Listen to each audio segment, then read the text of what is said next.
A giant ship can be longer than a stadium, carrying thousands of containers, and so heavy that just seeing it sit still on the water makes you feel as if nothing could ever control it. But when that ship stops in an anchorage near the port, what holds it in place is not some enormous machine beneath the sea, not a secret braking system either. It is a piece of steel, dropped from the bow, something many people still imagine as simply a hook biting into the seabed. The problem is, down there is usually no cliff wall for it to hook onto. Most of the seabed is only mud, sand, gravel, and soft layers of sediment, constantly shaped by moving water. So, if it does not truly hook onto anything, how does an anchor hold an entire ship in place? The answer lies in a detail many people never notice. It is not only the anchor doing the work, but the massive chain behind it, quietly carrying the most important part. Let out too little chain, and the ship may drift away. Set the wrong angle, and the anchor almost loses its effect. And in water that is too deep, sometimes the captain cannot even anchor in the normal way. Today, we are decoding the hidden engineering behind the thing you still call an anchor. Welcome to Everyday Things Explained. The biggest misunderstanding about anchors. To understand how a ship stands firm, we first have to admit one truth. The anchor does not work alone. In fact, the anchor is only the visible tip of the iceberg. The part that receives far less attention, yet acts as the silent hero, is the anchor chain. On large ships, the chain is not just a connecting line. It is a main load-bearing component with terrifying weight.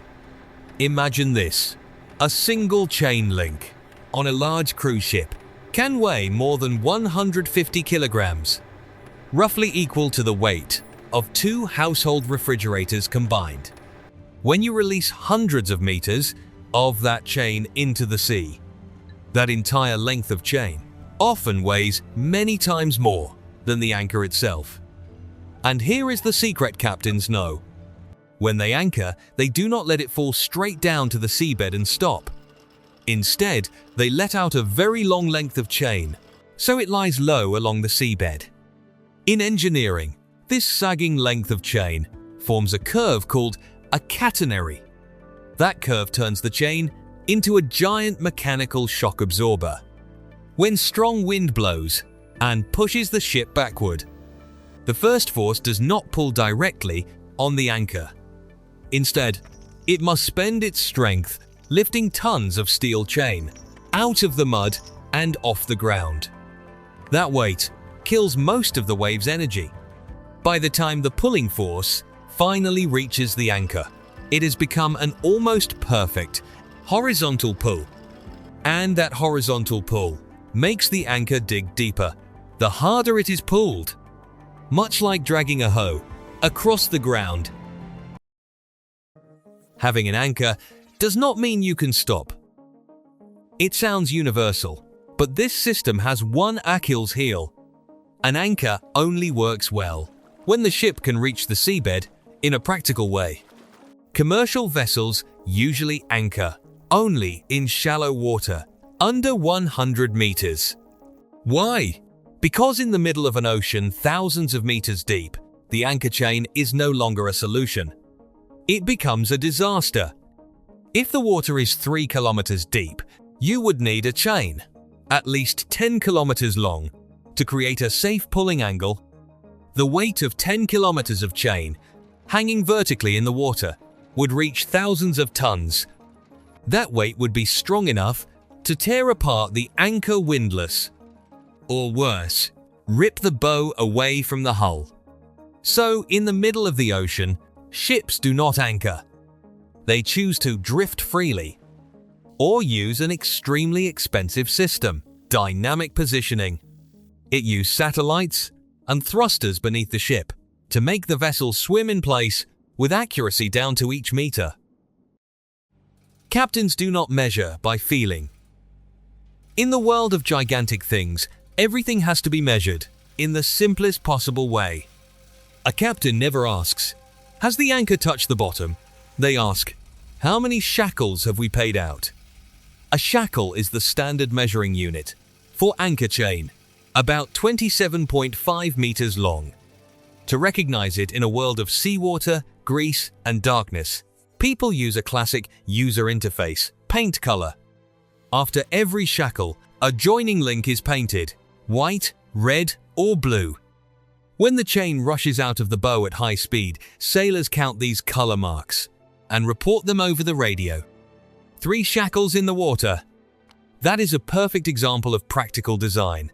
A simple layer of paint can help a captain make a life or death decision about the safety of a ship worth hundreds of millions of dollars. The hardest part is not dropping it. Recovering the anchor is when geometry truly takes the stage. After several days, lying on the seabed, the anchor is buried beneath tons of mud and sand, creating an enormous suction force. If you try to pull it directly with a windlass, you are pulling against the earth itself. To solve this, the ship must slowly steer toward the anchor.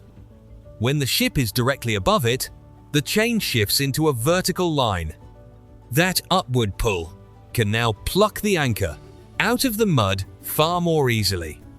Before returning to the chain locker, the anchor chain is washed with high-pressure water jets to remove mud and marine life. It sounds like a simple cleaning process, but it prevents corrosion and stops foul odors from building up inside the hull. A small lesson from something very heavy. The anchor system teaches us this: to stand firm against great disturbances, you do not always need to meet them head-on with brute force.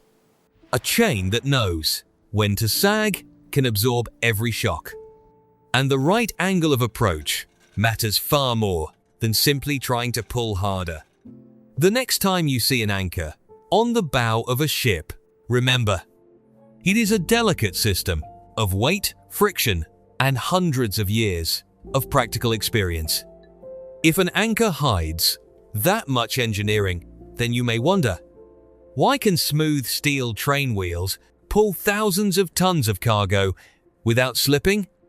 As for the anchor, it really just wants to rest quietly on the seabed, but every day it gets dragged into the drama of the logistics industry.